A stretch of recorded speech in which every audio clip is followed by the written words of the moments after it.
Այսօր ուզում եմ խոսել մի հետաքրքիր անձնավորության մասին, իմ սիրած, գիտեք, աստվածաշնչյան պերսոնաժներից իմ սիրած հերոսներից մեկն է, նրա անունը Նեեմիա է։ Նեեմիայի գիրքը 5 կտակարանում է, սիրելիներս, նոր կտակարանում չի,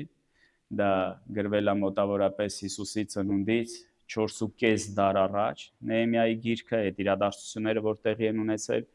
եւ գիտեք, հրաշալի մի պատմություն մի մարդու մասին, մեկի հավատքի մասին, ով որ փոխեց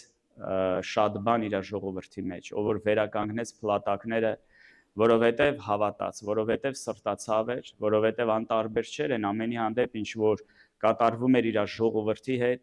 ինքը անտարբեր չէր այն ամենի նկատմամբ, ինչ որ կատարվում էր իր երկրում, եւ գիտեք, Աստված շարժեց իր սիրտը, ու այն ինչը որ մարդկայնորեն թվում էր անհավանական է, այն ինչը որ մարդկայնորեն թվում էր, որ հնարավոր չի դա փոխել, հնարավոր չի դա վերականգնել,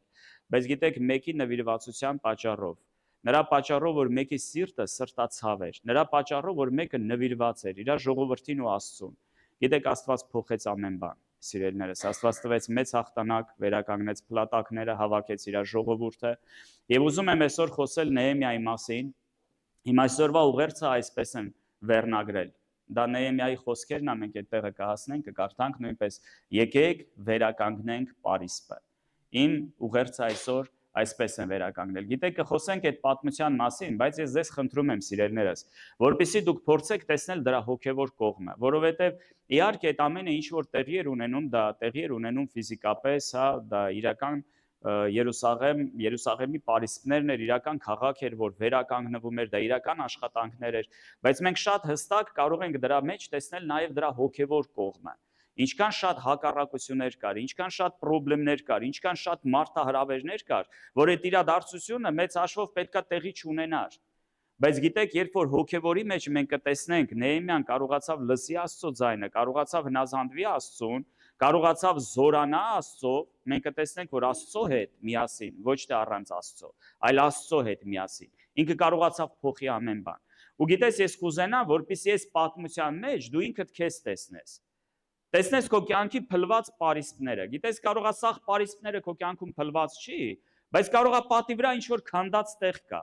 գիտեք, միտեղ գրված է, կարծեմ առակած գրքում է, ասում է, եթե պատը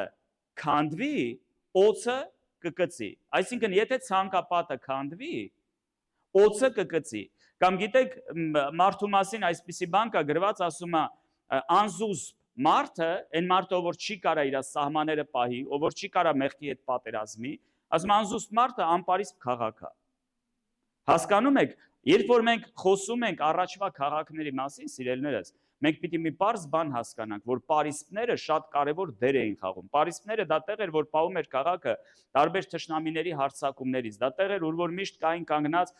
զինվորներ, որ պահում էին քաղաքը, պահում էին քաղաքի դարպասները, ու Աստվածաշունչը այն մարդը, ով որ գիտես, հոգևոր կյանքում, սենց ասենք, հսկում չի անում, հոգևոր կյանքում ինքը արթուն չի, ինքը կանգնած չի, իր հոգևոր պարիսպները կարող են քանդվել, եւ մենք գիտենք, որ օձը դա սատանայի խորհուրդն է, ու երբ որ գիտես այդ հոգևոր պատերը քանդվում է, Աստծո խոսքը ասում է, որ օձը կծում է, բայց ես հավատում եմ, սիրելիներս, որ մենք ունենք իշխանություն խավարի ուժերի վրա, ես հավատում եմ, որ այն ինչ որ Քրիստոսը ասում է մեր մասին, որ կկոխեք օձերի կարիճների վրա եւ թշնամու ողջ զորության վրա եւ ձեզ բնավ ոչ մի վատ բան չի պատահի։ Ես հավատում եմ, որ մենք ունենք իշխանություն Քրիստոսի մեջ, բայց եթե մենք չկիրառենք այդ իշխանությունը մեր հոգևոր կյանքում, գիտես, օձը կարող է թափանցել մեր կյանքը ու կարող է կծել ու շատ անգամ դա կարող է մահացու լինել։ Դրա համար մենք շատ ուշադիր ու զգույշ պետք է լինենք, սիրելիներս։ Ես կուզենամ մի փոքր խոսեմ Նեեմիայի մասին, ով էր Նեեմիան, իհարկե եւ մենք ամբողջ Նեեմիայի գիրքը չենք հասցնի կարդանք մեր ծառայության ընթացքում, բայց ձեզ մի մեծ խնդրանք ունեմ, որոշում կայացրեք, որ այս շաբաթվա ընթացքում կխնդրեմ տնային խմբակների ավակների նույնպես, որ Նեեմիայի, գիտեք 13 կարծեմ թե հեսա, որպեսզի սուտ չասեմ, 13 գլուխ է։ Ես կխնդրեմ ձեզ սիրելիներս, որպեսզի գիտես շաբաթվա ամեն օրը, եթե 2 գլուխ էլ գոնե կարդաս, շատ հետաքրքիր է։ Եթե նստես sense լուրջ կպնես կարդաս, գոնե մի ժամվա մեջ կկարդաս։ Բայց որպեսի հասկանաք այս գրքի ամբողջ, հա, ոնց ասեմ ձեզ, գեղեցկությունը, տեսնեք Աստծո ձեռը, տեսնեք Աստված ինչեր արեց Նեհեմիայի միջոցով, տեսնեք Նեհեմիայի սիրտը, ոնց էր ինքը մոտենում, հա, Աստծո գործին, ոնց էր ինքը Աստծո կանչին արձագանքում։ Ես խնդրում եմ ձեզ, վերցրեք այս շաբաթվա մեջ օրական գոնե 2 գլուխ Նեհեմիայի գրքից կարդացեք սիրելիներս։ Խոստանում եք, որ դա կանեք։ Ամեն։ Թող սա քեզ համար ոնց որ նպատակ լինի այս շաբաթվա համար, որ ամբողջ շաբաթվա ընթացքում այսօրվա քարոզը մենք ամբողջությամբ չենք կարողանա, հա, ողջ գիրքը ամփոփենք, բայց տանը անպայման կկարդաս դա։ Լավ, ես հավատում եմ, որ այն ինչ որ կստանաս տեղ, դրանից ավել Աստված քեզ կբացի, երբ որ դու տանը ընթերցես այդ գիրքը։ Եվ կուզենամ ամենասկզբում մի քանի բան ասեմ, մոտավորապես երբ որ Նեհեմիան եկավ Երուսաղեմ, դա 445 թվական էր Քրիստոսի ծնունդից առաջ։ Մոտավորապես 4.5 դար առաջ էր, երբ որ Նեհեմիան եկավ Երուսաղեմ։ Եվ սիրելիներս, երբ որ Նեհեմիան եկավ Երուսաղեմ, մոտավորապես Նեհեմիայից 100 տարի առաջ արդեն հրեաներ կային, որ ապրում էին Երուսաղեմում։ Դա այդ առաջի մենք գիտենք, որ Իսրայելը ենթարկվեց, հա, ասորիների եւ Բաբելոնի զավթմանը, օրինակ, երբ որ մենք խոսում ենք հյուսիսային թագավորության մասին, եթե որևիցե անգամ քարտեզը նայել եք Իսրայելի, հյուսիսային թագավորությունը դա Իսրայելի 10 ցեղերն էին։ Դա Իսրայելի 10 ցեղերն էին, երբ որ ես թվականը ճիշտ ասեմ, ուղղակի կարող է ինչ-որ մեկին հետաքրքիր լինի։ 722 թվական էր, դա Քրիստոսի ծնունդից առաջ։ Երբ որ Ասորեստանը հարձակվեց այդ հյուսիսային հատվածի վրա եւ Իսրայելի բոլոր 10 ցեղերը տարավ գերության։ Ասորիները իրանց այդ մարտավարություններից մեկը, հա, իրանց ստրատեգիան հետեւյալն էր, որ երբ որ իրանք զավթում էին ինչ-որ երկիր, իրանք ամբողջությամբ այն ժողովուրդը, որ միշտ ապրել է այդտեղ, ամբողջությամբ այդ ժողովրդին տեղահան էին անում ու տեղափոխում էին ուրիշ երկրներ, տեղափոխում էին ուրիշ տարածքներ եւ բերում բնակեցնում էին այլ ազգիներ այդ երկրի մեջ, որպեսզի այդ ժողովրդի մեջ, ասենք, կոտրեին, հա, այդ հայրենասիրությունը, այդ հողի, ասենք, նկատմամբ ձգտումը, որ իրանք հանկարծ ինչ-որ բունտ չանեն, հա, ասենք, ինչ-որ հեղաշրջում չկատարեն։ Եվ երբ որ Աստվածաշունչը խոսում է Սամարիայի մասին, դա հենց այդ տարածքն էր, սիրելիներս, որ ինչ էին, հա, հրեաները ատում սամարացիներին, որովհետև սամարացիները դա նույն հրեաներն էին, որոնք որ խառնվել էին այլ ազգերի հետ։ Եվ հրեաների համար սամարացիները պիղծ էին համարվում։ Իրանք համարում էին որպես հեթանոս։ Իրանք ասում են, որ դուք խառնվել եք ուրիշ ազգերի հետ, իրանք աստվածներին եք երկրպագել։ Եվ հրեաների համար պղծություն էր համարվում շփվել, անգամ բարևել սամարացիներին։ Իսկ Հուդայի հատվածը, հա, դա արդեն հարավային թագավորություն էր Իսրայելի, որտեղ որ Երուսաղեմ քաղաքն էր, որտեղ որ Դավթի քաղաքն էր, այդտեղ 2 ցեղեր, դա մեկը Հուդայի ցեղն էր, երկրորդը Բենյամինի ցեղն էր։ Որոշ ժամանակ անց, սիրելիներս, Բաբելոնը կհարձակվի Հուդայի վրա, դա 586 թվական էր արդեն Քրիստոսի ծնունդից առաջ, եւ Բաբելոնի մարտավարությունը հետեւյալն էր։ Բաբելոնը երբ որ զավթում էր ինչ-որ երկիր, իրանք վառում էին ամբողջությամբ այդ երկիրը, քանդում էին քաղաքները, քանդում էին քաղաքների պարիսպները։ Ու իհարկե ժողովրդի մեծ մասը, հատկապես պատվավոր մասը ժողովրդի, որ իշխանական, ասենք, ցեղից էին լինում, իրանք օրինակ Դանիելի գիրքը գիտեք, դա այս ժամանակահատվածում էր Բաբելոնի գերության։ Սետրակ, Միսակ, Աբեդնագի մասին, չէ՞, մենք շատ անգամ խոսում ենք, դա հենց Բաբելոնի գերության ժամանակ էր։ Երբ որ իշխանական ցեղից, այդ երիտասարդները իշխանական ցեղից էին, Բաբելոն տարել էին գերության, ինչի համար, որպեսզի իրանց պալատական, հա, ինչ որ սենց մարդիկ բարձրացնեին թագավորի կողքին, թագավորին հավատարին, ովքեր որ պալատում ծառայելու էին թագավորին։ Եվ իհարկե Նեհեմիան նույնպես այն մարդկանցից մեկն էր, ով որ տարվել էր Բաբելոն գերության։ Բայց կգա ժամանակ, սիրելիներս, որ պարսկական թագավորությունը կգրավի, հա, կհաղթի բաբելոնական թագավորությունը, եւ մենք արդեն Նեհեմիայի պատմությունը, երբ որ կարդում ենք, դա արդեն Պարսկաստանի տիրապետության ժամանակաշրջան էր, եւ իհարկե Բաբելոնի զավթումից հետո Երուսաղեմը ավերակ էր, պարիսպները քանդված էր, ժողովրդի մի մասը գերության մեջ էր, եւ հետաքրքիր մի այսպիսի իրավիճակ էր։ Ուրեմն Նեհեմիան, չնայած նրան, որ ինքը հրեա, հա, ստրուկներից էր, այսպես ասած, բայց Աստված այնքան էր օրհնել Նեհեմիային, սիրելիներս։ Գիտեք, Աստվածաշնչում մենք շատ այդպես պատմություններ կտեսնենք։ Մենք կտեսնենք Եսթերի պատմությունը, որ մի հատ հրեա աղջիկ էր չճանաչված, Աստված բարձրացրեց սարքեց թագուհի։ Մենք նույն Դավիթի պատմությունը կարող ենք կարդալ, որ մի հատ հովիվ էր, Աստված բարձրացրեց սարքեց թագավոր։ Մենք Դանիելի պատմությունը կարող ենք կարդալ։ Այդ իշխանական չնայած ցեղից էր, բայց գերի էր Բաբելոնում, ստրուկ էր, բայց Աստված բարձրացրեց, սարքեց նախարար։ Մի անգամ ես պատմական տվյալներ էի կարդում, որ Աստվածաշնչում դե բոլոր թագավորությունների մասին չկա գրված, բայց պատմականորեն որ նայում եք այդ ողջ ժամանակահատվածը պատմության, 9 թագավորի թագավորության ժամանակ Դանիելը, սիրելիներս, եղել է երկրորդ մարդը պետության մեջ։ Գիտեք, դա մի հատ չլսված ու չտեսնված բան է։ 9 պատկերացրեք, 9 թագավոր է փոխվել, բայց Դանիելը մնացել է երկրի երկրորդ մարդը։ Դա այտենց բան պատմության մեջ շատ հազվադեպ կտեսնեք։ Եվ մենք գիտենք Սետրակ Միսակ Աբեդնագի պատմությունը, որ նույն ձևի այդ ստրուկ, հա, պատանիներից էին, երիտասարդներից էին, բայց ամեն մեկը մի նախարար էր Բաբելոնում։ Ես հավատում եմ, որ երբ որ Աստված ուզում է բարձրացնի մարդուն, ու երբ որ մարդու սիրտը ուղիղ է, ընդհանրապես կապ չունի մարդու սոցիալական կարգավիճակը, սիրելիներս։ Ընդհանրապես կապ չունի դու ինչ ֆինանսական վիճակում ես գտնվում։ Ընդհանրապես կապ չունի ինչ ծանոթություններ ունես, կառավարությունում, ինչ հարուստ բարեկամներ ունես կամ չունես։ Երբ որ դու Աստծո առաջ ուղիղ ես ապրում, Աստված կարա քեզ, գիտես, փոշուց բարձրացնի ու իշխաների կողքը նստեցնի։ Ամեն։ Դրա համար շատ կարևոր է, որ քրիստոնեական կյանքը, սիրելիներս, մեր համար այդ ուղղակի եկեղեցի հաճախելը չլինի։ Մենք պիտի հասկանանք, որ մենք կյանք ենք ապրում Աստծո հետ։ Իրական հոգևոր կյանք։ Մենք Աստծո ժողովուրդ ենք կոչվում։ Մենք Աստծո զավակներ ենք կոչվում։ Մենք նոր երգ ենք երգում Տեր շնորհակալություն քո Սուրբ Հոգու համար։ Գիտես, Աստված իր հոգին դրել է իմ ու քո մեջ։ Քանդելով են խավարը, որ կար մեր կյանքում, մեր սրտերի մեջ, մեր մտքի մեջ։ Աստված իր հոգին է դրել մեր մեջ, որպեսզի մենք կարողանանք հաղորդակցվենք Տերերի Տիրոջ ու արքաների արքայի հետ, որպեսզի իր ներկայությունը մեր կյանքում վերապրենք, որ լույսի մեջ քայլենք, որ այլևս խաբված չլինենք, որ մեր աչքերը կույր բացվեն ու մենք տեսնենք ճշմարտությունը։ Եվ այսպիսով, սիրելիներս, ուզում եմ մի փոքր կարդանք Նեհեմիայի մասին, եկեք միասին գնանք Նեհեմիայի առաջի գլուխը եւ գիտեք, մի փոքր պատմեմ Նեհեմիայի մասին, դեստեղ շատ կարճ է գրված եւ սա նույնպես ցույց է տալիս Նեհեմիայի մեծությունը, երբ որ այս պատմությունը մենք կարդում ենք ու առաջի գլխի վերջում գրված է եւ ես թագավորի մատրվակն էի։ Գիտեք, շատ կարճ։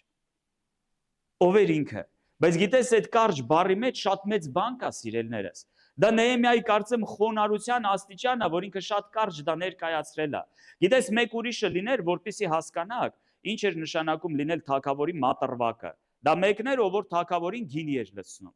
Ոչ թե սովորական գինի էր լցնում, ամեն անգամ թագավորին գինի մատուցելու ժամանակ ինքը փորձում էր այդ գավաթը, հա, ինքը փորձում էր այդ գինին, նոր տալիս էր թագավորին։ Որպես կանոն, սիրելիներս, դա ուղղակի սովորական ստրուկ չէր, ով որ ասենք, խմեց դե մեռավ, երկրորդին կդնենք։ Չէ, դա մարդ էր, ում հավատարմությունը ժամանակի մեջ ստուգված էր։ Դա մարդ էր, ում որ թագավորը ամբողջ իր սրտով ու էությունով վստահում էր։ Դա որպես կանոն մարդիկ էին, ովքեր կրթված էին, ովքեր գիտես շատ իմաստուն էին, ովքեր շատ իրանք կարող էին նկատեին բաներ, որ կարող ուրիշները չնկատեին։ Դա մարդ էր, ում վրա որ թագավորը կարող էր հենվել։ Եվ այդ մարդը այն մարդկանցից մեկն էր թագավորական պալատում, ով որ անմիջական շփում, անմիջական կոնտակտ, հա, մոտեցում ուներ թագավորի հետ։ Ինքը ցանկացած պահի կարար խոսեր թագավորի հետ։ Ինքը ցանկացած պահի կարար ինչ-որ բան հարցներ թագավորից ու ինքը մեծ հարգանք էր վայելում թագավորի մոտ։ Ու տեսեք, սիրելիներս, գիտեք իմ դուրը գալիս է նաև Հովսեփի պատմությունը։ Գիտեք, էլի կարանք անուններ թվարկենք, որ նայում ես էլի ստրուկ էր։ Հա, ծախեցին, գնաց Եգիպտոս ստրկության։ Աստված սարքրեց երկրորդ մարդը փարավոնից հետո։ Սիրելիներս, ու գիտես, տենց մարդկանցից մեկը Նեհեմիան էր, ու բոլոր այդ մարդկանց կյանքը որ քննեք, կտեսնեք իրանց սիրտը։ Դրանք մարդիկ էին, ովքեր կողքից դիտորդ չէին։ Դրանք մարդիկ էին, ովքեր որ չէին ասում, հա դե իմ ինչ գործն է, հա դե իմ վեճին, հա դե ես իմ գործերը դասավորել եմ, դե շատից քչից աշխատանք ունեմ, տեղս լավ է, որոշակի կապեր ունեմ, այնա իմ համար ապրում եմ։ Կարևորը ես իմ հարցերը լուծել եմ, իմ ընտանիքի հարցերը լուծված է։ Գիտես, Նեհեմիան կարար մտածեր, որ լս ինձ 1000 տարի պետք է ինչ որտեղ, ես ստեղ արդեն մեծացել եմ, ստեղ հարգանք ու պատիվ եմ վայելում թագավորի մոտ, տես ինչ պաշտոն ունեմ, անմիջապես թագավորի կողքին եմ կանգնում։ Հավանականը լավ աշխատավարձ ուներ։ Հավանականը բոլոր պալատականները, թագավորի բոլոր մոտիկ մարդիկ իրան ճանաչում էին անձամբ։ Ու ինքը ցանկացած նախարարի երևի գիտեր, ցանկացածի հետ կարար կապ ունենար։ Կարար մտածել, այ մրտեն այլ ապրի քո համար, գլուխը խախանդ, քեզ պետքա, հա ընկնես Երուսաղեմ, ես իմ Երուսաղեմը ուր է, պարիսպները քանդած է, կեսը ընդեղ ապրում հրյաների, կեսը ստեղ է։ Գործերդ լավ այնա քո համար վայելելի կյանքդ։ Տուն, տեղ, ընտանիք։ Երկու երեխա էլ կունենաս, դու քո համար ապրի։ Հա? Գիտեք, շատ մարդիկ տենց մտածում են ու շատ մարդիկ տենց ապրում են։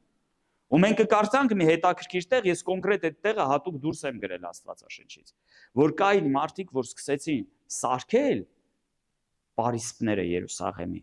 բայց կային մարդիկ, որ գրված է դե իրանք ճանաչված մարդիկ էին, բայց իրանք չկառուցեցին պարիսպները։ Ես կան մարդիկ, որ մտածում են, որ դե իրանց բանը չէ, էլի սենց փեշերը թափ են տալիս, ասում են, դե նիկան ընդեղ թող իրանք անեն։ Մեր բանը չի։ Դե ընդեղ կան ծառայողներ, դե իրանք կծառայեն։ Դա մեր գործը չի։ Գիտեք, այսօր ես ուզում եմ խոսել նրա մասին, որ ամեն մեկը Տիրոջ գործի մեջ պիտի ներգրաված եղնենք։ Դու չպետք է լինես դիտորդ կողքից։ Եթե Աստված քեզ փրկել է, բերել է, դու բան ունես Աստծո համար անելու։ Դու բան ունես քո կյանքում սիրելիս ես երկրի վրա անելու։ Դու պատահական մարդ չես։ Քո համար Հիսուսի արյունն է թափվել։ Աստված է քեզ ընտրել։ Պողոսը ասում է, հավիտենությունից առաջ Տերը մեզ կանչեց, ընտրեց։ Դու ծնված չէիր, Աստված քո մասին գիտեր։ Կարող է մտածում ես, դե ինչ որ մեկը քեզ պատմեց Հիսուսի մասին պատահական հայտնվար ստեղ, չէ սիրելիս, Աստված գիտեր քո մասին։ Աստված գիտեր այսօրը, որ դու ստեղ նստած ես լինելու։ Ու Աստված բան ունի ինձ ու քեզ համար։ Աստված բան ունի մեր բոլորի համար, որ որպես Աստծո ժողովուրդ, Աստծո եկեղեցի ես ու դու ես երկրի վրա պիտի իրականացնենք։ Ամեն։ Եվ այսպիսով, եկեք կարդանք Նեհեմիայի գիրքը, հենց առաջի խոսքից կկարդամ։ Աքազիայի որդի Նեհեմիայի խոսքերը։ Եվ եղավ Քասխև ամսում, Արտաշես թագավորի 20-րդ տարին, որ ես Շուշան մայրաքաղաքում էի, եւ իմ եղբայրներից մեկը Անանին եւ Հուդայից մի քանի մարդիկ եկան։ Եվ ես նրանց հարցրեցի այն ազատված հրյաների մասին, որ մնացել էին գերությունից, եւ Երուսաղեմի մասին։ Դե Նեհեմիան գիտեր, որ կան որոշակի, հա, քանակի մարդիկ, ովքեր մնացել էին Երուսաղեմում, գալիս է իր եղբայրներից մեկը, հրյաներից մի քանի հոգի ու ինքը հարց փորձ անում։ Ոնց է մեր ժողովուրդը, հա, ոնց է Երուսաղեմը, ինչ կա այդ քաղաքից։ Ու տեսեք, եւ ես նրանց հարցրեցի այն ազատված հրյաների մասին, որ մնացել էին գերությունից եւ Երուսաղեմի մասին։ Եվ նրանք ինձ ասեցին, այն մնացորդները, որ մնացին գերությունից, այնտեղ գավառումը մեծ նեղության եւ անարգության մեջ են։ Եվ Երուսաղեմի պարիսպները քանդված եւ նրա դռները կրակով այրված են։ Եվ երբ որ ես այս խոսքերը լսեցի, նստեցի եւ լացի եւ սուկ արեցի մի քանի օր եւ ծոմ պահեցի ու աղոթք էի անում երկնքի Աստծո առաջին եւ ասում էի. ով Տեր երկնքի Աստված, մեծ եւ ահեղ Աստված, որ ուխտ եւ ողորմություն ես պահում քեզ սիրողներին եւ քո պատվիրաները պահողներին, աղաչում եմ ականջ դիր եւ աչքերդ բաց լինի քո ծառայի աղոթքը լսելու,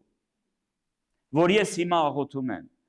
քո առաջին ցերեկ եւ գիշեր, քո Իսրայելի որդի ծառաներիդ համար եւ խոստովանում եմ Իսրայելի որդկանց մեղքերը, որ քեզ դեմ մեղանչեցինք, ես էլ եւ իմ հորտուն էլ մեղանչել ենք։ Ես ուզում եմ մենք մի բանի վրա ուշադրություն դարձնենք, սիրելիներս։ Երբ որ Նեհեմիան դա լսեց, Նեհեմիան չասեց, դե հա դե իմ ինչ գործն է, իմ գործերը լավ է, չէ՞ ժողովուրդ այնտեղ պատերը, հա քանդված, դարպասները այրված, ասում է ես մեծ սուկ արեցի, ես շատ լացեցի։ Գիտես, Նեհեմիայի սիրտը շարժվեց, սիրելիներս։ Այսօր մենք էլ աղոթում ենք մեր ազգի համար, աղոթում ենք մեր հարազատների համար։ Գիտես, միգուցե մենք շատ աղոթքներ սենց չենք անում, մեր աղոթքները ցավոք սրտի, սիրելիներս, ցավոք սրտի շատ քրիստոնյաների աղոթքները այսօր մենակ մեկն է. Տեր, տուր ինձ, Տեր, օժնիր ինձ, Տեր, բժշկիր ինձ։ Գիտեք, ամեն ինչը մեր մասին է։ Ամեն ինչը մեր մասին է, բայց ես հավատում եմ, որ մեր կյանքում պիտի ծնվեն աղոթքներ, սիրելիներս, որոնք մեր մասին չի, որոնք մեր ընտանիքների մասին է, որոնք մեր ազգի մասին է, որոնք մեր հարազատների մասին է, մեր բարեկամների մասին է, որ այսօր դժոխքն են գնում։ Գիտես, երբ որ մենք խոսում ենք ստեղ մեծ նեղության մասին, այսօր շատ մեր շրջապատող մարդիկ, սիրելիներս, ովքեր Աստծուն չեն ճանաչում, իրանք սատանայի գերության մեջ են, իրանք նեղության մեջ են, սիրելիներս, իրանք խաբված են, իրանք պարիսպները քանդված է, ու ես ու դու չպետք է անտարբեր լինենք այդ հարցի նկատմամբ։ Իմ ու քո աղոթքը պետք է լինի, ու գիտեք, ինչն է ինձ զարմացնում, որ Նեհեմիան չի աղոթում ուղղակի Իսրայելի մեղքերի համար։ Ասում է, ես էլ իմ հորտուն էլ քո դեմ մեղանչել ենք։ Գիտես, ինքը իրան չի առանձնացնում իր ժողովրդից, ինքը վերապրում է այդ ցավը, որ իր ազգի ցավը, իր հարազատների ցավը։ Մենք բոլորս ենք քո դեմ մեղանչել, Տեր։ Եվ գիտես, ինքը ծոմի մեջ մտավ։ Ես կուզենամ ամեն մեկս մեզ պատասխանենք, սիրելիներս, երբ ենք մենք վերջի անգամ մի քանի օրով ծոմի մեջ մտել։ Երբ որ մեր ընտանիքներում խնդիր կա, երբ որ մեր երեխեքի հետ ինչ որ խնդիրներ կա, երբ որ ֆինանսական հարցեր ունենք։ Գիտես, մենք ինչի ասես կգնանք, բայց երբ ենք վերջի անգամ 3-4 օրով ծոմ վերցրել, այսենց Նեհեմիայի նման, գիտեք, մտել ենք մեր աղոթքի սենյակը, վերցրել ենք Աստվածաշունչը ու Աստծուն ասել ենք, Տեր,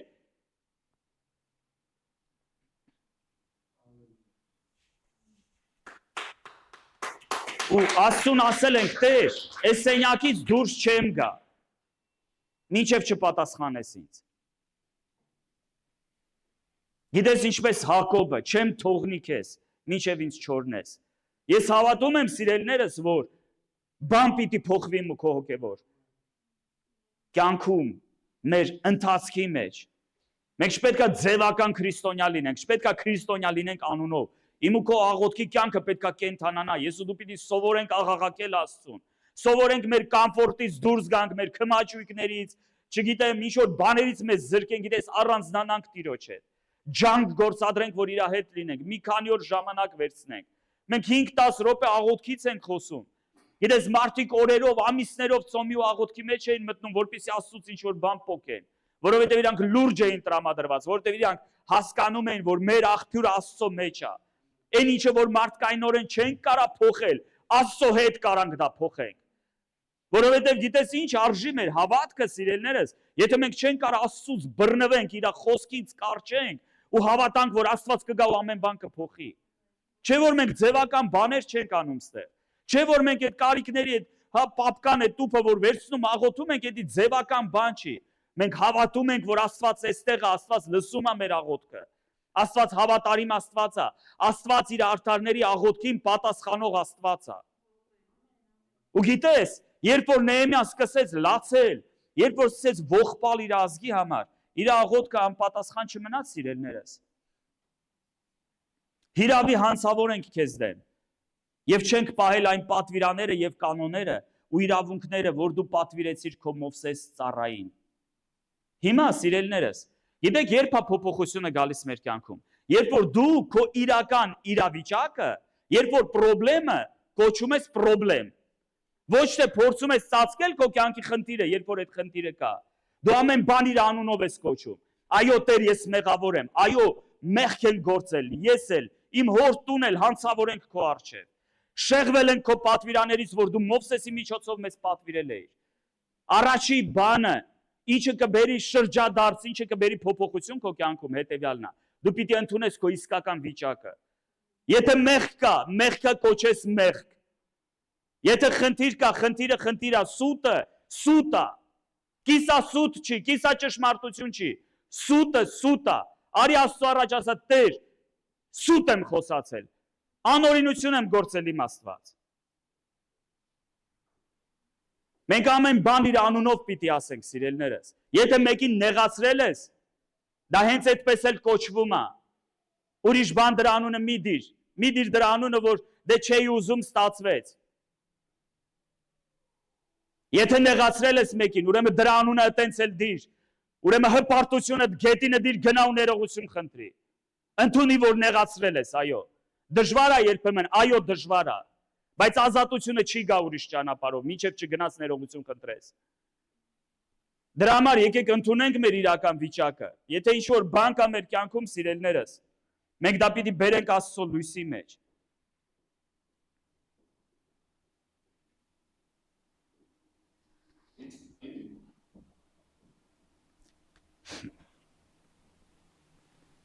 Եվ ահա նրանք քո ծառաներն ու քո ժողովուրդն են, որ ազատեցիր քո մեծ ուժով եւ քո զորավոր բազուկով։ Ո Տեր, ականջ դիր ծառայիդ աղոթքին եւ ծառաներիդ աղոթքին, որ սիրում են քո անունից վախենալը, եւ հաջողություն տուր ինձ այսօր քո ծառային եւ ինձ ողորմություն գտնել տուր այս մարդի առաջին։ Եվ ես թագավորի մատրվակն էի։ Գիտես որ շատ կարճ խոսքով էր ինքը։ Ինքը չի մեծարում իրան, ինքը չի ասում ինքը ինչ պաշտոն ուներ, ինչքան մարդկանց էր ճանաչում։ Իր նպատակը մեկն էր։ Իր սիրտը ցավում էր։ Ինքը ասեր շնորհք տուր ինձ գտնել այս մարդու, հա, թագավորի առաջ։ Ու Աստված լսեց Նեհեմիայի աղոթքը, սիրելիներս, Աստված անհնարին բան արեց։ Անգամ իր թշնամիները չէին հավատում։ Երբ որ իրանք եկան Երուսաղեմը վերականգնելու, այնտեղ, հա, Տուբիայի մասին կա մի քանի մարդիկ այն, ովքեր որ հակառակվում էին նրանց, ասում են, ինչա որոշել եք ապստամբեք թագավորի դեմ։ Գիտեք, իրանք անգամ չպատկերացրին, որ հերիք չի, իրանք եկել են քաղաքը վերականգնեն, մի հատ էլ թագավորի հրամանագրով ստորագրած։ Թագավորը, նու կոպիտ ասած, ասում է դաբրո էր տվել։ Ու ուղղակի թույլտվություն չէր տվել, թագավորը հետը զորք էր ուղարկել։ Թագավորը միջոցներ էր տվել մի բանել։ Ինչի, որովհետև ինչ որ մեկը իր կոմֆորտից դուրս եկավ, ինչ որ մեկը չնայած ինքը ինչ պաշտոն ունի, ինչ ունեցվածք ունի, ոնց է իր կյանքը կարգավորվել։ Գիտես, այսօր կարա այտենց եղնի, սիրելիներս, ցավոք սրտի, շատ մարդիկ իրանց կոմֆորտից չեն ուզում դուրս գան, որպեսզի Աստծուն ծառայեն։ Բայց ես մի բան գիտեմ, ու մի բան եմ հասկացել իմ կյանքում։ Մեր օրհնությունը Տիրոջը ծառայելու մեջ է։ Գիտես, ինչ որ մի հատ յուրահատուկ բան է կատարվում մեր կյանքում, երբ որ մենք սրտանց ու անկեղծորեն որոշում ենք Աստծուն ծառայել։ Ես ձեզ լուրջ եմ ասում։ Մեր եկեղեցում ես շատ վկայություններ ունեմ։ Շատ վկայություններ գիտեմ, որ մարդիկ մտել են ծառայության մեջ, իրանց կյանքում բան է փոխվել։ Մինչև այդ բան չէր փոխվում։ Մտել են ծառայության մեջ, բան է փոխվել իրանց կյանքում։ Գիտեք, այդ ուղղակի սովորական բան չի, մի բան անեմ, մի բան տանեմ բերեմ։ Դրա մեջ քո սիրտն է ստուգվում։ Դրա մեջ քո փոխհարաբերությունների որակն է ստուգվում Աստծո հետ։ Ու երբ որ քո սիրտը ուղիղ է, քո սիրտը Տիրոջ հետ է, քո սիրտը Աստծո գործերի մեջ է, այդ ժամանակ Աստված լսում է քո աղոթքը։ Այդ ժամանակ Տերը քեզ հետ է ասում, այո, դու իմ ծառան ես։ Ուր էլ գնաս, քեզ հետ կլինեմ։ Ես քո առջևից կգնամ։ Ես կտանեմ քեզ բռնած քո ձեռքից, նեղության մեջ էլ լինես, քո հետ եմ լինելու։ Քեզ չեմ թողնի։ Ամեն։ Եվ այսպիսով, սիրելիներս, իհարկե Նեհեմիան գալիս է թագավորի մոտ, ստանում այդ թույլտվությունը զարմանալի ձևի, թագավորը մի օր տեսնում է։ Կուզենամ միտեղ կարդանք Նեհեմիա 2-րդ գլուխ 17-ից 18-ը։ Մի քանի տեղեր առանձին կկարդանք այսօր այդ գրքից։ Եվ ես նրանց ասեցի, դուք տեսնում եք այս թշվառությունը, որի մեջ մենք կանք, որ Երուսաղեմը ավերակ է եւ նրա դռները կրակով այրված են։ Եկեք Երուսաղեմի պարիսպը շինենք, որ այլևս նախատինք չլինենք։ Եվ ես նրանց պատմեցի, որ իմ Աստծո ձեռքը ինձ վրա բարեհաջող է, եւ մանավանդ թագավորի խոսքերը, որ ինձ ասել էր, եւ նրանք ասեցին.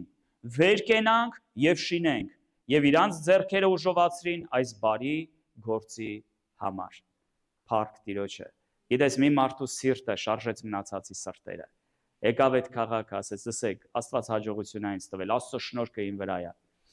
Աստված ինձ շնորհք է տվել գտնել թագավորի մոտ։ Երբ որ կկարդաք, սիրելիներս, Նեհեմիայի մասին, դեռ մանրամասն խնդրում եմ ձեզ, անպայման այս շաբաթվա ընթացքում ամբողջ Նեհեմիայի գիրքը կարդացեք։ Հավատում եմ շատ օրհնված կլինեք։ Գիտես, երբ որ ինքը գալիս է, ամբողջ քաղաքը քնած է, գրված է, որ ինքը գիշերը շրջում էր քաղաքի շուրջը։ Նայում էր պարիսպները, նայում էր, որ դռներն ավառած, գիտես, իր սիրտը անհանգիստ էր, բոլորը քնած էին, ինքը չէր կարա քնի, դա իրան հանգիստ չէր տալիս, դա իրան դադար չէր տալիս։ Ու սիրելիներս, իհարկե դա մեծ գործ էր։ Հետաքրքիրը ինչ է, տեսեք, ինչի ես հիշատակեցի այդ պատմությունը, որ այդտեղ մարդիկ կային ապրող 100 տարի ապրում էին, բայց քաղաքի պարիսպները չէր վերականգնվել։ Սիրելիներս, մենք կարանք երկար տարիներ եկեղեցի գանք, կարանք երկար տարիներ հավատքի մեջ լինենք, բայց այտենց էլ պարիսպները չսարքվի,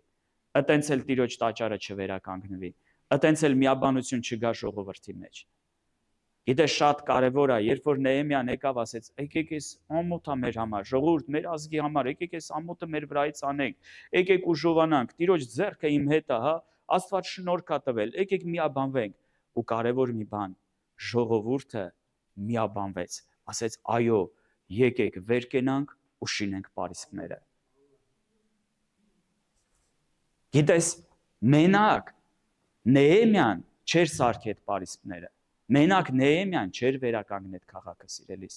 կարևոր էր ամեն մեկի գործը, ամեն մեկի, յուրաքանչյուրի գործը Աստծո արքայության մեջ, եկեղեցու մեջ կարևոր է։ Հետո որ կարդաք Նեհեմիայի գիրքը, դուք կտեսնեք, այնտեղ ցեղերի անուններ ա գրած։ Մարդիկ կա հատ, ով ում տղեն էր, ով ում թոռն էր, ով որ ցեղից եկած, իշխաների անուններով, հատ սաղի անունները գրված է։ Կարաս մտածես, բայց ինչի Աստված ջան, միթե կարիք կար այդ եկա Աստվածաշնչի մեջ, եկա գլուխ կա այնտեղ 1, 2, 3 գլխում, որտեղ մարդկանց անունները հատ թվարկած է։ Ու հատ գրված է, ով ինչ գործ արեց, ու ով ինչքան զոհաբերություն տվեց։ Ես կարծում եմ Աստված հատուկ դա թույլ է տվել, ցույց տալու կարևորությունը, ինչքան կարևոր է որ ժողովուրդը միաբան լինի։ Ինչքան կարևոր ամեն մեկի սիրտը լինի այդ գործի մեջ, ավետարանի գործի մեջ, Աստծո գործի մեջ, որ մենք չլինենք դիտորդ կողքից սիրելիներս, մենք լինենք դրա մեջ։ Ամեն։ Եվ ժողովուրդը ուժովացան, ժողովուրդը ոգևորվեցին, վեր կացան, որպեսզի սարքեն քաղաքը։ Ու գիտեք սարքողներից մեկը ով էր։ Առաջի մարդիկ ու մասին գրված է 3-րդ գլուխը Նեհեմիայի առաջի խոսքը։ Եվ վեր կացան Եղիասիբ մեծ քահանան եւ նրա եղբայր քահանաները եւ շինեցին ոչխարած դուռը։ Նրանք նվիրեցին նրան եւ նրա դռները կանգնեցրին եւ նվիրեցին մինչեւ Մեայի աշտարակը, մինչեւ Անանայելի աշտարակը։ Առաջինը քահանաները կանգնեցին։ Գիտես նոր կտակարանում սիրելիներս մենք բոլորս Աստծո քահանաներն ենք։ Լսում եք ինձ։ Աստված, Աստծո խոսքը ասում է, ինձ ու քեզ իր համար ընտրեց քահանաներ, մենք քահանայական ցեղ ենք։ Փառք Տիրոջը։ Ու գիտես, կա ինչ-որ բան, որ ինձանից ու քեզանից պիտի սկսվի։ Հոգևորում գիտես ինչ-որ բան կա պիտի փոխվի, սիրելիս։ Մինչև հոգևորում չի փոխվել ինչ-որ բան։ Մեր շուրջը ոչ մի բան չի փոխվի։ Եկեղեցում ոչ մի բան չի փոխվի։ Կա ինչ-որ բան, որ պիտի սկսվի ինձանից ու քեզանից։ Որ ես ու դու պիտի առաջի քայլը անենք։ Ու հետո դրանից հետո թվարկվում է շատ էլի մարդկանց, շատ ցեղերի անուններ, հետո Նեհեմիայի 3-րդ գլուխ 5-րդ խոսքում կարդում ենք։ Եվ նրանց մոտ նորոգեցին թեքուացիք, բայց նրանց երևելիները իրանց վզերը չտվեցին իրանց Տիրոջը ծառայության։ Գիտեք կան այդպես մարդիկ, որ իրանց վիզը չեն տալիս Տիրոջը ծառայության։ Այստեղ Աստծո մասին է գրած, հա, Տիրոջը Նեհեմիայի մասին չի խոսքը։ Խոսում է ինչ-որ մի հատ, հա, ազգության մասին, ցեղի մասին, ասում է նրանք էլ սարքեցին այս ինչ բանը, բայց նրանց երևացողները իրանց վիզը չխոնարհեցրին, որ Տիրոջը ծառայեն։ Գիտեք, մարդիկ կան, ես այս վերջերս մտածում եմ դրա մասին, սիրելիներս, չգիտես ինչի մեր մարդկային այդ հպարտ գոռոզ էությունը շատ անգամ ձգտում է ինչ-որ դիրքի, պաշտոնի, այստեղ եղնեմ, այս բարձր տեղը զբաղեցնեմ։ Ով որ խոնարհվի ինքը կբարձրանա։ Գիտես կարող է մենք մտածենք դե ինչ որ մի հատ մեզ դե այս ծառայությունը իմ հակով չի։ Կներեք էլի որ այդպես եմ ասում։ Կամ ես ինչ անեմ։ Ուր որ կարիք ես տեսնում մտի դրա մեջ սկսի անել, Աստված քոնը կտա քեզ։ Աստված քոնը կտա, շատ մարդիկ աղոթում են, բա իմ կոչումը ինչա, դե ես 5 տարի է աղոթում են։ Ինչի համար ես աղոթում 5 տարի։ Ուզում ես տենց էլ հարց տաս։ Հələ մի հատ սկսի բաժակ բերել դնել ստեղ, Աստված հաջորդ քայլը ցույց կտա։ 5 տարի աղոթում է, ինչի համար ես աղոթում։ Գործ սկսի անել, հերիք աղոթես։ Գործ սկսի անել, Աստված քայլերը կառաջնորդի ուր որ պետք է։ Ինքը հաստատ գիտի ուր քեզ բերի ու երբ բերի։ Մտի կարգ ու կանոնի մեջ, Արտակի հետ մեր խոսում էի, ասում է չկան, ես եմ, ինչ որ մի երկու հոգի են, ժողովուրդ ջան, եկեղեցում այնքան ծառայություն կա, մանուկների ծառայություն կա, մեդիայի ծառայություն կա, ֆինանսական ծառայություն կա։ Փառք Տիրոջը տարածք ենք ձեռք բերել արդեն։ Մեծ գործ ունենք ժողովուրդ անելու։ Մեծ գործ ունենք անելու։ Շատ մեծ։ Մենակ շինարարական չի։ Գիտես վաղը մյուս օր կարող է շինարարական էլ սկսենք։ Կասես դե ես շինարար չեմ։ Բան չկա, տունը մի քիչ ճաշեպի, բեր ասա ախպերներ ջան։ ձեր համար բան եմ եպել, այսօր ես եմ ուզում ձեզ կերակրեմ։ Գործ է էդի, գործ է։ Հիսուս ասեց մի բաժակ ցուր ջուր էլ տաս վարձքը չես կորցնի։ Աստված պարտքի տակ մնացող Աստված չի։ Ամեն։ Ու ավելին ասեմ, Աստված հարյուրապատիկ ու հազարապատիկ ավելա տալիս, քան դու կարաս իր համար անես։ Դրա համար սիրելիներս գործ կա անելու։ Եկեղեցում շատ ծառայություններ կա։ Մի սպասի, որ ինչ որ մեկը մի բան ասի, գիտես, արի մի բան սկսի անել։ Արի մի բան սկսի անել, ես չգիտեմ, մաթոռները դզի։ Մեր Վարդանը մտել է փառաբանության մեջ։ Նարնի հետ որ խոսում էինք, ով է օրհնված, որ ինքը բեմին երգում է։ Գիտես, փառք Տիրոջը իր սրտի համար։ Կոնսերվատորիա չի ավարտել։ Ժողովուրդ ջան, բայց ցանկություն ունի Աստծուն ծառայելու։ Ու ես օրհնված եմ, որ ինքը ծառայության մեջ է։ Փառք Տիրոջը։ Դրա համար գիտեք, եկեք մեր այդ բարձր տեղերից ցածրանանք, հա? Եկեք թող մեր վիզը փափուկ եղնի։ Այն որ կարդացինք, դրանից նման ասեն բան չեղն էլի, որ ասում եմ վիզդ որ շատ հաստացնես, կջարդի մի օր։ Ես չէ՞ մի բանը որ սենց սեղմում ես, ինքը ճկուն չի, որ շատ ուժեղ սեղմում ես, ջարդում է։ Գիտեք դրա մասին։ Ճկուն եղի։ Ճկուն եղի, որ Աստված էլ ոնց ուզենա քեզ օգտագործի իր փառքի համար։ Վիզդ չջարդի։ Ամեն։ Եկեք շարունակեք, նարջանք նորից։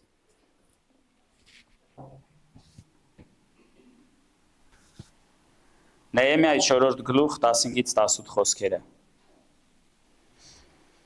Եվ երբ որ մեր թշնամիները լսեցին, որ մենք իմացել ենք, թե Աստված ցրել է նրանց խորհուրդը, մենք ամենքս հետ դառնանք դեպի Պարիսպ, ամեն մարդ իր գործին։ Եվ այն օրից ի վեր իմ մարդկանց կեսը գործն էր գործում, եւ նրանց կեսը նիզակներն ու ասպարներն ու աղեղները զրահներն էին բռնում, եւ իշխանները Հուդայի բոլոր տան հետևին կանգնել էին, Պարիսպը շինողները եւ բեռնակիրները, որ բեռը իրանց վրա էին բեռնում, մեկ ձեռքով գործն էին գործում, մյուս ձեռքը զենքն էր բռնած, եւ շինողների ամեն մեկը սուրը մեջքին կապած բան էր անում, եւ փողահարն իմ կշտին էր։ Գիտեք, մարդիկ մի ձեռով զենքն էին բռնած, մի ձեռքով գործ էին անում։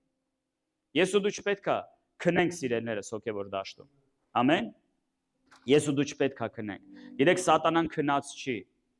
Սատանան քնած չի։ Այս մարդիկ կարային մտածեին, պատկերացրեք, գերությունից հետո հլը մի 100 տարի էլ անցել էր, այդ քաղաքը փլատակ, ավերակ, հետո որ կարդակ այդտեղ շատ հարցեր կար, որոշ մարդիկ հլը հրյաներից անգամ իրանց եղբայրների մոտ ստրկության մեջ էին։ Ասենք հրյա իշխանները, ունևորները, այն հրյաները, որ գերության մեջ ծախված էին, փողով այդ հրյաներին առնում էին։ Բայց իրանց ստրուկի կարգավիճակը չէր փոխվում։ Հետո մենք տեսնում ենք, որ Նեհեմիան կփոխի այդ բանը, կասի ազատ թողեք, հա, որովհետև իրանք ձեր եղբայրներն են, շնորհեք իրանց այն պարտքը, որ իրանք ունեն ձեր հանդեպ։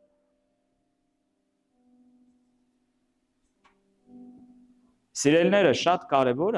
շատ կարևոր է մի բան հասկանանք։ Հոգևորի մեջ ես ու դու պիտի արթուն լինենք։ Հոգևորի մեջ ես ու դու պիտի արթուն լինենք։ Այդ մարդիկ կարա մտածեին, դե այսքան խնդրեմ ունենք, այսքան հարց ունենք, այս գերությունից հետո, պատկերացնում եք այդ ժողովրդի, ասենք, հոգեկան վիճակը, հա, քաղաքը քանդված, պարիսպները քանդված, ժողովրդի մեծ մասը գերության մեջ է։ Ահա որ մի հատ կրիզիս վիճակ է, ժողովուրդ, թե նյութական, թե գիտեք հոգևոր սենց ինչ որ մի հատ ընկած վիճակ է մարդկանց մոտ։ Բայց այդ ամեն ինչի մեջ, տեսեք, եթե մենք սպասենք, որ լավ ժամանակներ կգա, հետո Տիրոջը կծառայեմ, այտենց էլ չես ծառայի Աստծուն։ Մարդիկ սկսեցին Աստծո գործը անել, իրանց քաղաքը վերականգնել։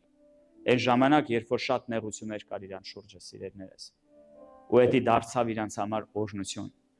Վերջնական հաշվով քաղաքը վերականգնվեց, պարիսպները կանգնեցին, դարպասները վերականգնվեցին։ Տաճարի ծառայությունը վերասկսվեց։ Մի փոքր կկարդանք դրա մասին։ Օրհնություն եկավ սիրելիներս, ծաղկունք եկավ այդ քաղաքի մեջ, կյանքը սկսեց եռալ, շրջակա քաղաքներում կյանք սկսվեց։ Շատերը եկան Երուսաղեմ, սկսեցին Երուսաղեմում ապրել։ Որովհետև նեղության մեջ մարդիկ որոշեցին վստահել Աստծուն, հավատալ Աստծուն, արթուն լինել գիշեր ու ցերեկ, չնայած թշնամիներ կային, ծաղրում էին նրանց, գալիս էին ձեռ էին առնում, ասում են մի հատ աղվես էլ անցնի ձեր սարկած պատի վրայով, ձեր պատը կքանդվի։ Կարող է այսօր էլ ձեր կյանքում մարդիկ կան, որ ձեզ ծաղրում են։ Կարող է մարդիկ կան, որ գալիս են, գիտեք, իրանք սպառնում էին։ Ինչ են իրանք զենքերը բռնած կանգնած, որտեղ թշնամի կար։ Ամեն վարքյան մտածում են կարան այս գիշերը հարձակվեն, նորից վառեն քաղաքը։ Միշտ էլ գիտես կլինեն այդ հարձակումները, բայց ես ու դու հոգևոր արթուն միշտ պիտի լինենք սիրելիս, որովհետև սատանան քնած չի։ Ամեն։ Սատանան ամեն վարքյան ջանք է գործադրում իմ ու քո ընտանիքը քանդի։ Սատանան ամեն վարքյան ջանք է գործադրում, որ իմ ու քո կյանքը ապականի։ Իր կեղտոտ ցեխոտ ոտներով մտնի, տունդ քանդի, ավիրի ու գնա։ Հիսուս ասաց գողը գալիս է, գողանա, սպանի, կործանի։ Ես եկել եմ, որ կյանք ունենանք։ Ես ու դու կյանք ունենանք մենակ Քրիստոսի հետ, առանց Քրիստոսի կյանք չունենք սիրելիներս։ Ինչքան էլ դա պարզ հնչի, առանց Քրիստոսի ես ու դու կյանք չունենք։ Կյանքը Քրիստոսն է։ Ամեն։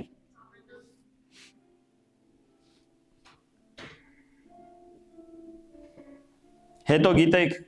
8-րդ գլխում ժամանակը քիչ է, ես ամբողջը չեմ կարդա։ 8-րդ գլխում կկարդաք, երբ որ ժողովուրդը հավաքվեցին հրապարակը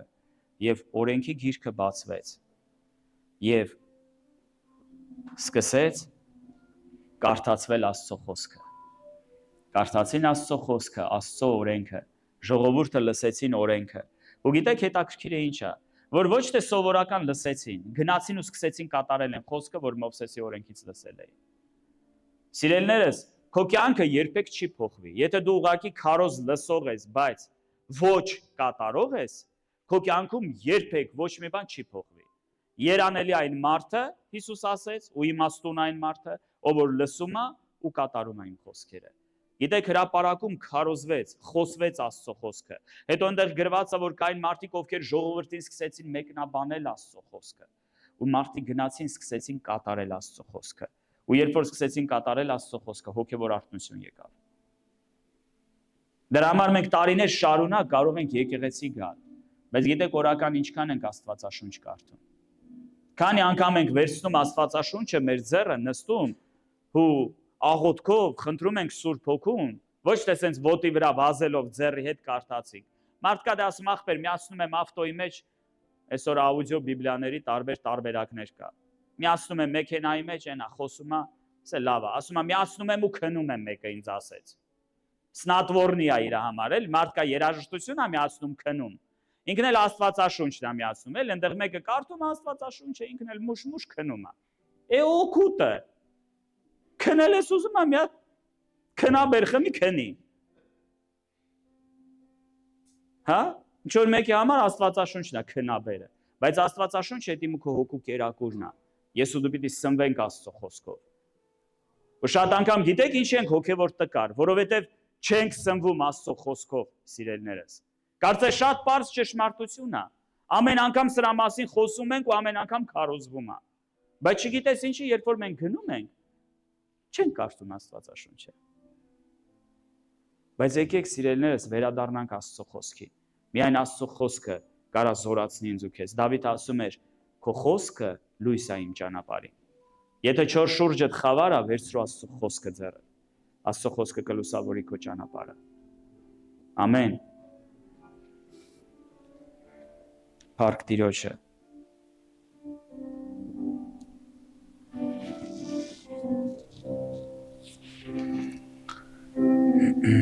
Լավ, երկու տեղ էլ կարդամ աղոթք կանենք։ Նեհեմիայի 9-րդ գլուխ, առաջին 4 խոսքերը։ Եվ այս ամսի 24-րդ օրը ժողովեցան Իսրայելի որդիքը ծոմով, քուրձերով եւ իրանց վրա հող։ Եվ ջոկվեցին Իսրայելի սերունդը եղողները բոլոր օտարազգիներից եւ կանգնեցին, խոստովանում էին իրանց մեղքերը եւ իրանց հայրերի անօրինությունները եւ կանգնել էին իրանց տեղը եւ կարդացին իրանց Եհովա Աստծո օրենքի գրքից օրվա քառորդը։ Օրվա քառորդը ինչքան է ժողովուրդ։ Ով է լավ թվաբանությունից։ 6 ժամ։ Պատկերացնում եք, մարդիկ կանգնած էին, մարդկա 40 րոպե շատ կներեք ինձ չի կարա նստի եկեղեցում։ Մարդկա 5 անգամ դուրսում ներս անում։ Ուզում ես ասես ինչ կամ միջանցքում այդքան գնում գալիս ես։ 6 ժամ կարդացվում էր Աստծո խոսքը ու մարդիկ կանգնած ձերպես հարմարավետ տեսատորների նստած չէին, կանգնած 6 ժամ լսում էին Աստծո խոսքը։ Հիմա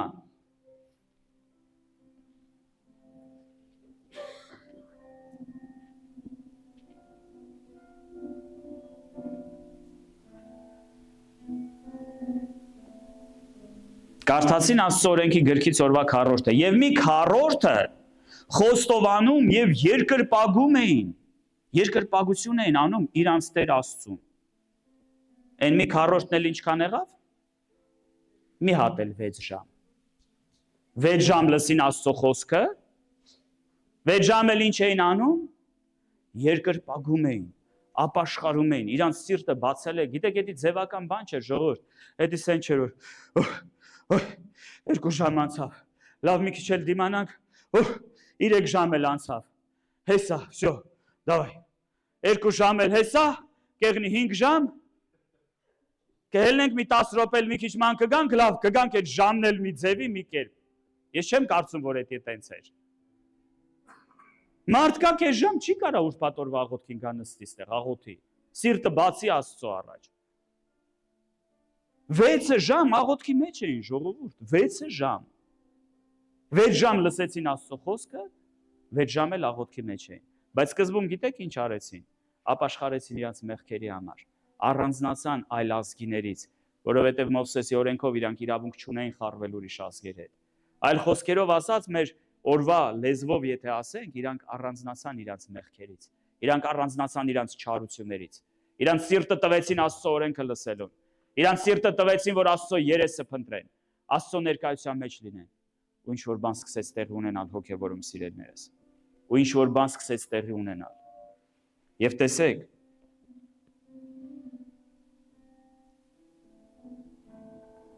եւ բարձր տեղի վրա կանգնել էին Հեսում, Բանին, Կադմիելը, Սաբանյան, Բունին, Սարաբյան, Բանին եւ Քենանին Ղևտացիները եւ մեծ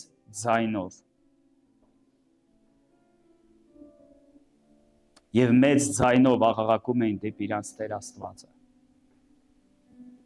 Ծառայողները կանգնած էին, գիտես անուններով թվարկածա,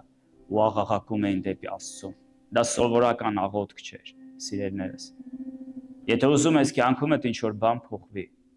դառի մեղքերից հետ, վերականգնի պարիսպը։ Եկ վերականգնենք մեր քանդված պարիսպները, սիրելիներս։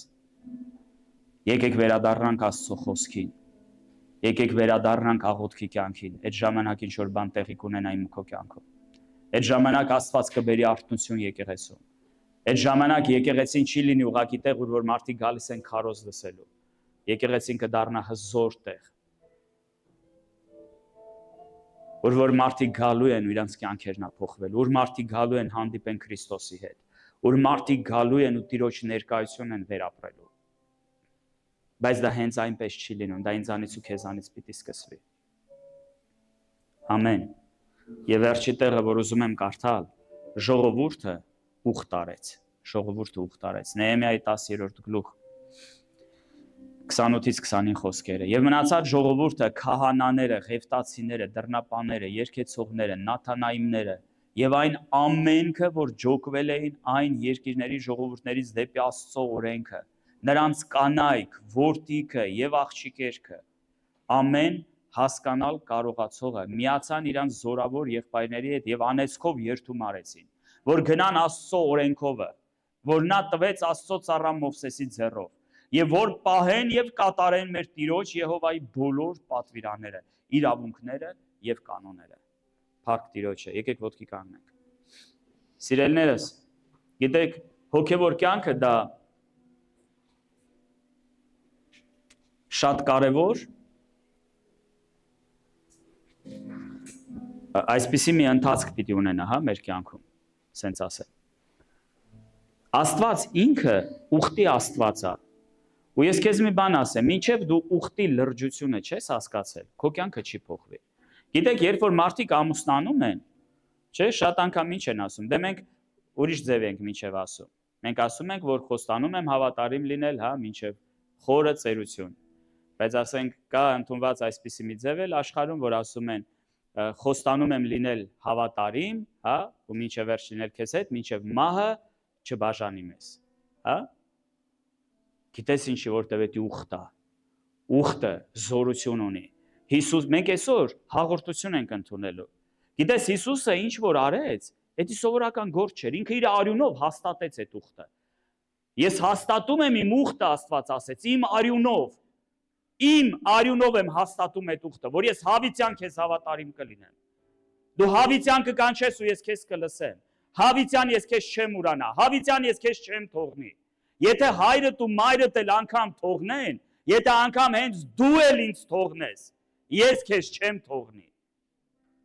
Ու Աստված երբեք մարդուն չի թողնում, միշտ մարդն է, որ Աստծուն թողնում է։ Դա ուխտ է, սիրելիները, ժողովուրդը եկավ Աստծո առաջ ուխտ արեց։ Ինչ ուխտ արեց, որ Աստծո օրենքով է ապրելու, Աստծո ճանապարհներով է գնալու, Աստծո խոսքը պահելու է։ Գիտես, թող հավատքի կյանքը, թող դա չլինի ժամանց ուղակի քեզ համար եկեղեցում։ Թող իրականում դա լինի ուխտ, սիրելիներս, Աստծո առաջ կապած, որ ինչ էլ ուզում է քո կյանքում լինի, ինչ հալածանքներ էլ գան, ինչ հաճույքներ էլ էս աշխարհը քեզ առաջարկի,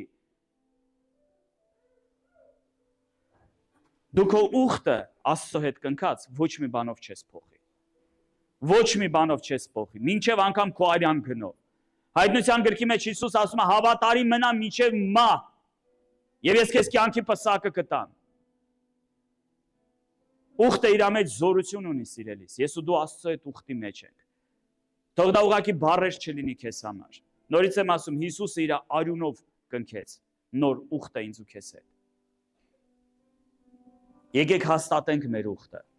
Եթե ես ու դու ընտրել ենք Քրիստոսին, եկեք մինչև վերջ գնանք նրա հետևից։ Որ թող մեր կյանքերը փառավորեն նրա սուրբ անունը, սիրելիներս։ Ամեն։ Եկեք վերականգնենք պարիսպները։ Ես ուզում եմ Աստծո առաջ մենք աղոթքով գանք։ Գիտես, միգուցե քո անփութության պատճառով, քո արարքների պատճառով, քո թույլ տված սխալների պատճառով վնասել ես ինքդ քեզ, վնասել ես քո ընտանիքը, վնասել ես քո երեխաներին։ Միգուցե քո սխալ որոշումների պատճառով ֆինանսական դժվարությունների մեջ ես ընկել։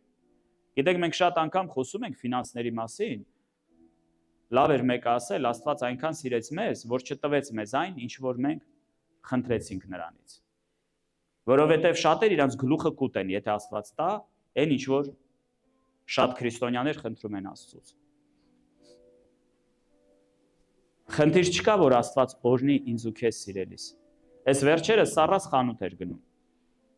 Մանր գումար չկար, մոտներս պիտի գնար ինչ-որ բան առներ հետ կար։ Հանել եմ 5000-անոց է։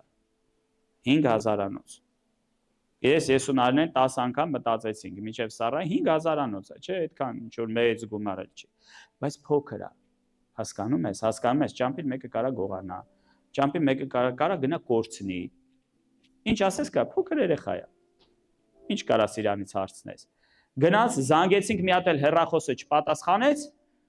արդեն ինչ ասես մտածում էինք, էս ինչ եղավ է Սառան, էս ուր գնաց, էս, հա, 5000 ռուբլի էր եղածը։ Ժողովուրդ ջան, իսկ եք մտածում, որ Աստված ուրիշ ձև է իմ ու քո հետ վարվում։ Աստված գիտի չէ քո ունակությունները, Աստված գիտի, որ քեզ են որ ասում ես գործերից հաջողություն դու այն գործնել են, Աստված տեսնում է, որ տա գլուխդ կուտես։ Կամ էլ ինչ որ մեկը քո գլուխը կուտի։ Դու պատրաստ չես դրան։ Ու գիտեք, հետաքրքիր է ինչն է, մեր մարդկային էգոիստության, մեր մարդկային հպարտության պատճառով Հակոբոսը ինչ ասում, շատերը ընկնում են փորձության մեջ, բուն իրանց ցանկություններից հրապուրված ու խաբված։ Գիտես, եթե դու աշխատավարձ ես ստանում 30000 ռուբլի ամիսը, մի գնա 5 միլիոնանոց ավտո վերցրու կրեդիտով։ Ծանոթ բան եմ ասում, ժողովուրդ։ Նոր iPhone-ը դուրս եկել։ Ոնց կեղնի դու iPhone չբռնես ձեռդ, աշխարհը շուռ կգա։ Պարտք էլ կանի, տոկոսով փող էլ կվերցնի։ Մեկ ասեց, այս վերջի iPhone-ը, որ դուրս եկել, ասեց, գիտես, նոր այլ էլ 300,000 մարդիկ ասում է փող եմ պատրաստա։ Ինչի համար։ Ես դեմ չեմ, եթե մարդը ունևոր է, կարա ունի այդ հնարավորությունը, խնդիր չկա, ես դեմ չեմ, եթե մարդը կարա իրան դա թույլ տա, բայց գիտեք անորմալ է, երբ որ մարդը ունի 20, 30, 50,000 աշխատավարձ ամիսը, որից մեծ մասը չի հերիքում, որ իր ընտանիքը պայի ամսական, Գնում 300,000-անոց iPhone-ը տալիս առնում։ Այդ արդեն աննորմալ է։ Ու շատ անգամ մենք այնքան չենք կարա զսպենք մեր ցանկությունները, գնում ես գցում ենք եսի ինչի մեջ։ Հետո ասում ենք Տեր, դե օրնի, Տեր, աղոլ պարտքերի հոգի ենք կապում, քշում, չգիտեմ ինչ ենք անում։ Թող խելք հավաքի, լսի։ Ու ամեն ինչ լավ կլինի։ Կներեք, որ այտենց եմ ասում, ժողովուրդ ջան, բայց որ գիտես, ասում եմ հասել արդեն, պիտի ասեմ։ Արի գանք Աստծո առաջ։ Արի գանք Նեհեմիայի նման, այն բոլոր մարդկանց նման, որ Երուսաղեմում ապրում էին։ Գիտես, դու կարող ես այս աղոթքը տանը շարունակել։ Ես հավատում եմ, որ Աստված բան ունի ասելու քեզ։ Ես հավատում եմ, որ Աստված էլ ավելի բան ունի ասելու քեզ, քան թե մենք ստեղ հասցրեցինք խոսանք ու լսենք։ Երբ որ տանը կլինես առանձնացի Տիրոջ հետ, ծոմ վերցրու, Աստծո խոսքին վերադարձի սիրելիս, ու ինչ որ բան կփոխվի քո կյանքում։